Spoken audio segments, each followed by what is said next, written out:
Jim Schultz here for Calculated Risk, and before we get going today, don't forget the best ways you can help us are liking the video or subscribing to the channel. Either one of those really helps us out a lot. So managing, rolling, adjusting are never things that signal everything is going well. They're never things that you do when the trade is working perfectly. Like, you don't manage a trade that's doing everything that you've asked it to do. You don't roll a position that is on its way naturally to hit whatever profit target you might have. And you don't make an adjustment to a trade that's just been working out perfectly from the very beginning. No, when you're managing and rolling and adjusting all important things, let's be very clear, you are playing defense. And that's what I want to focus on here today. So let's go. So let's make sure we're all starting from the same place here. When a trade is working, what is the go-to strategy? What is the default setting? Shout out to my From Theory to Practice fam. The DNS, the do nothing strategy. Like, let the strategy work. Let the theta come in. Let the probabilities play out. You don't necessarily need to go in and do anything to a strategy that is working. It's already doing everything that you've asked it to do. Okay, but that's the easy stuff. The winners are the easy stuff. What happens when a trade is not working? This is when you're going to have some decisions to make. So this is when managing early comes into play, whether it's a winner or especially a loser, which is what I want to focus on here today. This is when rolling and extending the duration of the trade comes into play. And this is when adjusting and kind of controlling and minimizing or mitigating the directional bias on the strategy is a very important maneuver that you can make. Okay, so let's start with managing early. And again, winners are not really the issue. Like, we manage our winners early, 50% of max profit after a certain number of days, what have you. That's a whole separate discussion. Let's focus on the losers, right? You have a losing trade on your hands. What do? Well, this is where you really have to map into whatever you wanted to do at the beginning of the trade. Like, what is your plan? Is it 2x of credit received? Is it 3x of credit received? Is it letting it go all the way to expiration for like a defined risk strategy or what have you? The Tasty research team has looked at all of this a million different times. And this is when you need to hold fast to whatever that plan might be. So that means if your plan on a short put, undefined risk strategy, was to manage it at 2x of credit received and you get there, then take it off. Don't think twice about it. Eat the loss and move on. If your strategy on your Strangle was to manage it at 3x of credit received, then don't think twice about it. Take it off, eat the loss, and move on. When it's time to play defense, it's time to play defense. The winners are going to take care of themselves, right? It's what we do with those losing trades that I believe is ultimately going to make all the difference. Okay, what about rolling a position? So this is when you have a position on and you want to essentially pick it up from the current cycle and just move it out to a later cycle, typically the next monthly cycle. You're effectively reestablishing the exact same position in a later cycle. So when does it make sense to do this?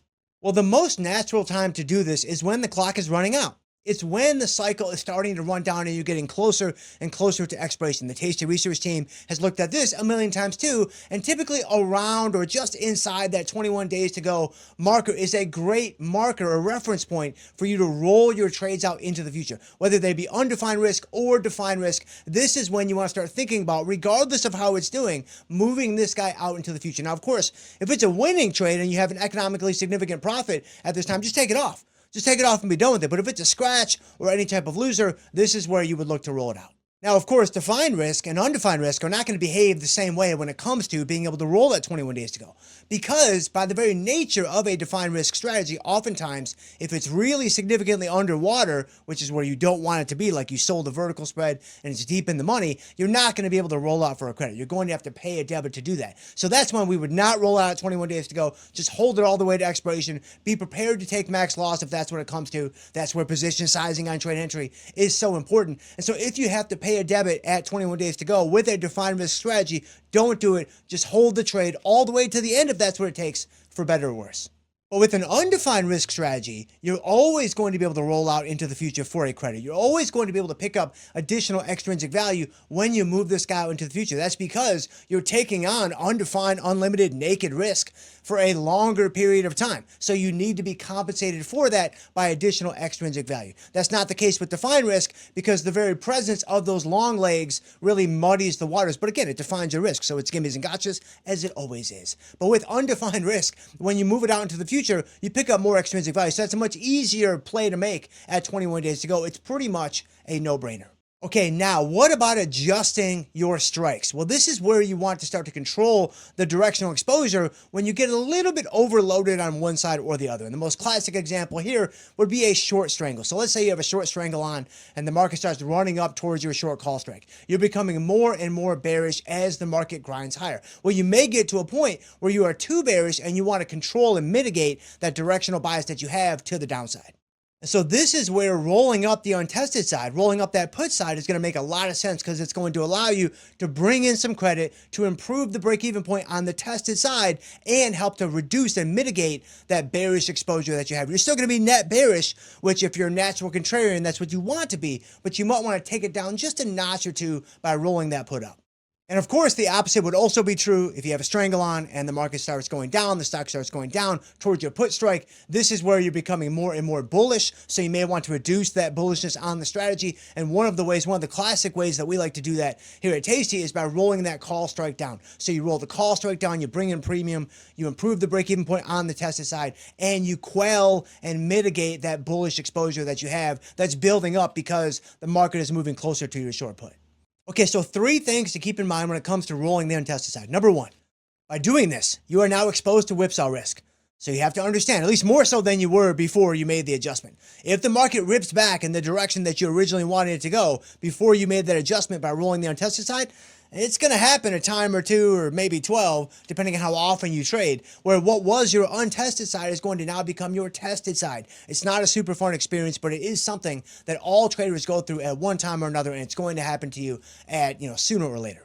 Number 2, when do you roll the untested side? Well, there's a couple different schools of thought when it comes to this. I think the most standard one that we've looked at for many, many years now is waiting until one strike gets hit. That becomes your tested side, and then you roll the opposite side, the untested side. So, for example, if the market is going down and the put strike gets hit, when it gets hit, not before it gets hit, when it gets hit, that's when I roll my call strike down. Conversely, if the market's going up, I wait for the call strike to get hit, and then I roll my put strike up. So this would be the standard way of thinking about when to roll the untested side. If you wanted to lean into the DNS a bit more, you could maybe wait for the break-even point to get hit before you make the adjustment. That's going to obviously mitigate the whipsaw risk and allow you to be more patient, but if the market keeps running away from you, you're not going to be able to roll for as favorable a price.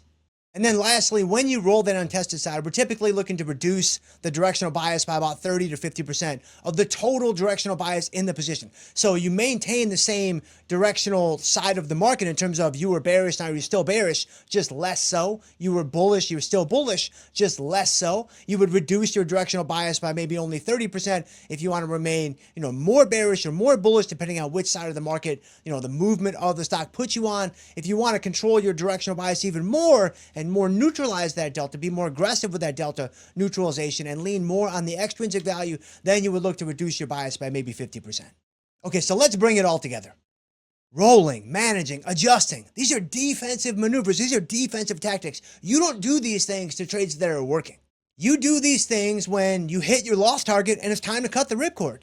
You hit your loss target and it's time to just cut the cord on the position. You do these things when you get to 21 days to go and you want to keep the dream alive and you want to kick it out to the next monthly cycle. Or you do these things when one side is indeed tested and you want to control that directional bias by moving that untested side. All things that are intended and designed to allow you to lean more into duration over direction. Because remember, we all love trading. That's why we're here. But we don't want to do this for a day or a week or a month or a quarter. We want to do this for many, many years to come. And I'll see you guys next time.